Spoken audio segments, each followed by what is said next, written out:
ശബരിമലയിലെ വാജിവാഹനം മുൻ ദേവസ്വം ഭരണസമിതി തന്ത്രിക്ക് കൈമാറിയത് പാരമ്പര്യ വിധി പ്രകാരമെന്ന് അഡ്വക്കേറ്റ് കമ്മീഷണറുടെ റിപ്പോർട്ട്. വാജിവാഹനം കൈമാറിയത് അഡ്വക്കേറ്റ് കമ്മീഷണറുടെ സാന്നിധ്യത്തിലെന്നും ഹൈക്കോടതി അംഗീകരിച്ച റിപ്പോർട്ടിൽ പരാമർശം.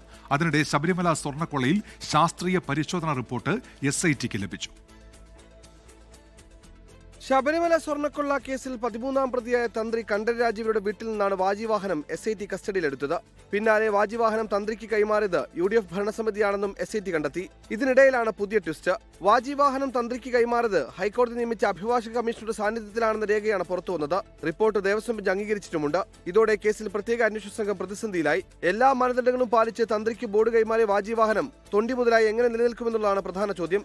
SIT അന്വേഷണത്തിൽ രാഷ്ട്രീയം കലർത്തുന്നതിനുള്ള പ്രതിപക്ഷത്തിന്റെ ആരോപണം കൂടുതൽ ശക്തമാകും. അതിനിടെ ശബരിമല സ്വർണ്ണക്കൊള്ള കേസിൽ നിർണായകമായ BSSCയുടെ ശാസ്ത്രീയ പരിശോധനാ റിപ്പോർട്ട് പ്രത്യേക അന്വേഷണ സംഘത്തിന് കൊല്ലം വിജിലൻസ് കോടതി കൈമാറി. ശാസ്ത്രീയ പരിശോധനാ ഫലം ഉൾപ്പെടുത്തി അന്വേഷണ റിപ്പോർട്ട് തിങ്കളാഴ്ച SIT ഹൈക്കോടതിയിൽ സമർപ്പിക്കും. UB ഗ്രൂപ്പ് 1998 പൊതിഞ്ഞ സ്വർണം തന്നെയാണോ SIT കണ്ടെടുത്തതെന്ന വിവരം റിപ്പോർട്ടിലുണ്ടാകും. 24 കൊച്ചി. ലോകത്തെവിടെയായാലും ഏത് സമയത്തും 24 വാർത്തകളും ഓഗ്മെന്റഡ് റിയാലിറ്റി പാക്കേജുകളും എക്സ്പ്ലെയിനറുകളും വിശദമായി കാണാൻ ഞങ്ങളുടെ YouTube ചാനൽ നിങ്ങൾക്ക് സബ്സ്ക്രൈബ് ചെയ്യാം.